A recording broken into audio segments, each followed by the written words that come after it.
My name is Rodrigo, and I was never exactly the outdoorsy type. I've always preferred the comfort of the city, the predictable noise, the routine. But sometimes, no matter how hard you try to avoid it, life pushes you into places you never imagined. That's what happened to me in the fall of 2022, when I reluctantly agreed to go camping with a group of college friends. There were 5 of us: me, Caio, Luana, Gustavo, and Ana. Friends, or at least close enough to share a tent.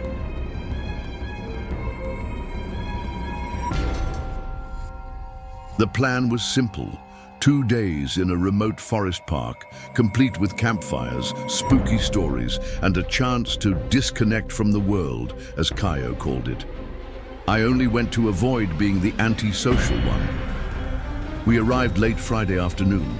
The sun was low, filtering through the trees with that golden light that only exists for a few minutes before nightfall. The place was beautiful: tall trees, a floor covered in dry leaves, and the distant sound of a creek. There was no cell signal.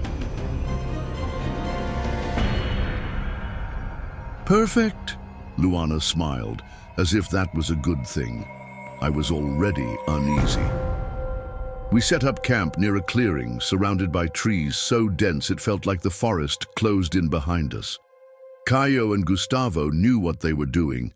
They pitched the tents quickly, lit the fire, and handed out flashlights. For a while, everything went fine. We toasted with warm beers, told jokes, ate cold sandwiches, and when night fell, we started telling stories.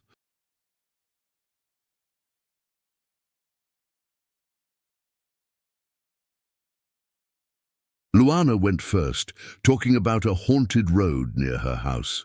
Gustavo shared a story about a shadowy figure he swore he saw on his porch as a kid.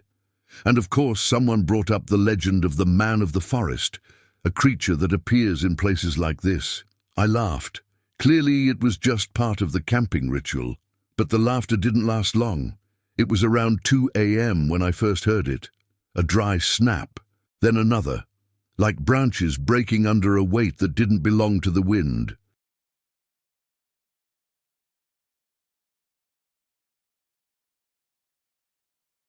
I figured it was an animal and tried to ignore it, but the sound continued.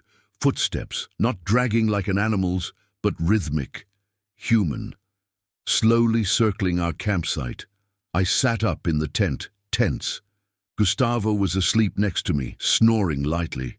I looked at the zipper. For a moment I swore I saw a shadow pass across the fabric. A silhouette, tall, thin, indistinct, but definitely there. "Caio," I whispered. Nothing.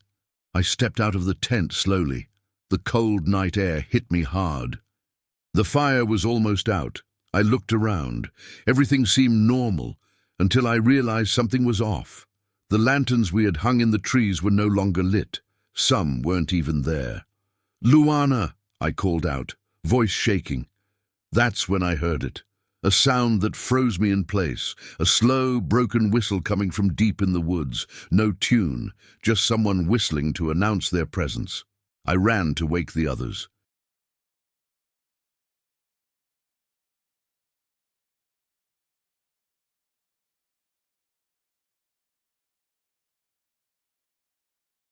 In under a minute, we were all huddled around the dying fire, trying to bring the flames back to life.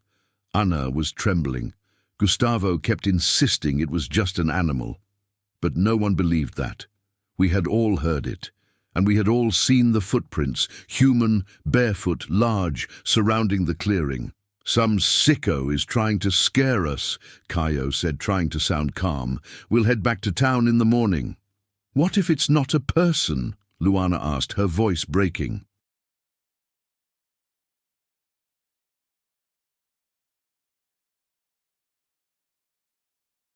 "What if it's something else?" Silence. Then Ana, pale, pointed toward the woods. "There, someone. Do you see it?" I looked in that direction, and I did. A figure, standing between the trees, completely still, very tall, almost 2 meters. I couldn't see the face. It seemed wrapped in something that blended into the forest. But the eyes, they glowed. What scared me the most was that it didn't move. It didn't make a sound. It was just there, watching.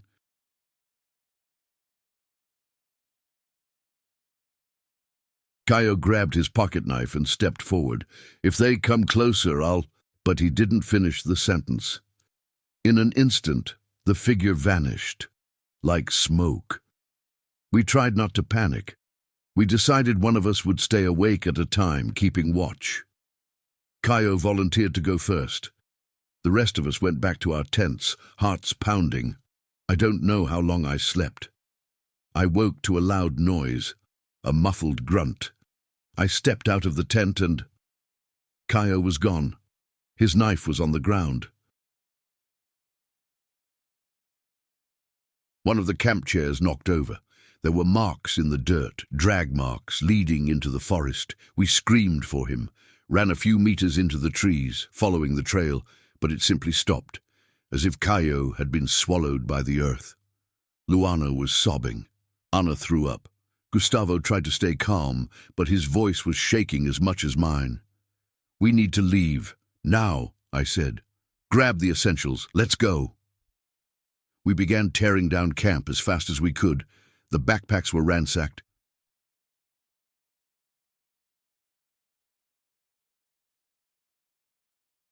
As if someone or something had opened them. The lanterns, gone. All we had were our phones. Still no signal. We started walking, following a trail Kaio had marked with yellow ribbons on the way in. But after a while, we noticed something terrifying. The ribbons were facing inward, as if we were returning to the campsite, even though we were walking away from it. That's when we realized we were walking in circles. The forest wasn't letting us leave. The trees all looked the same. The rocks. The sounds. It was like we were trapped in a loop we couldn't see. Luana dropped to her knees, sobbing.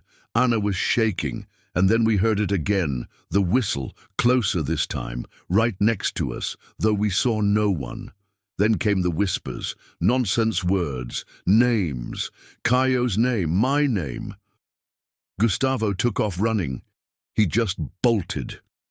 We screamed for him to stop, but he vanished into the woods. Now it was just the three of us, me, Luana, and Anna. We went back to the remains of the campsite.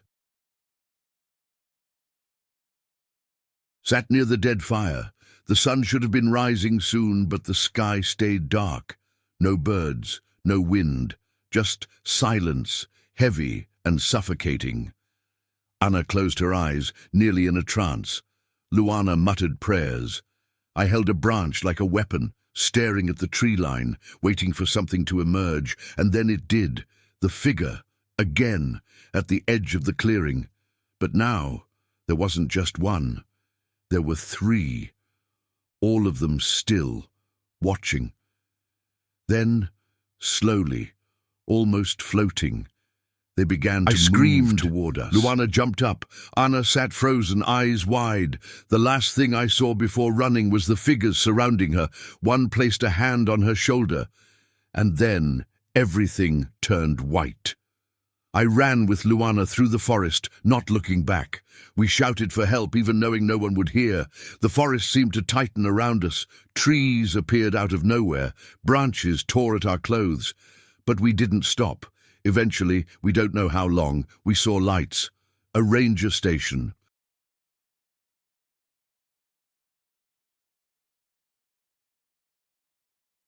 We collapsed there, crying. They took us to the hospital in shock. Search teams were dispatched. They never found Kaio, Gustavo, or Anna. The trail was intact. The clearing empty. No signs we had ever been there. Today, when people ask why I never leave the city, I lie. I say it was an accident, that we had a scare, but the truth is, I know what I saw. I know what found us in that forest. And every time I close my eyes, I still hear that whistle.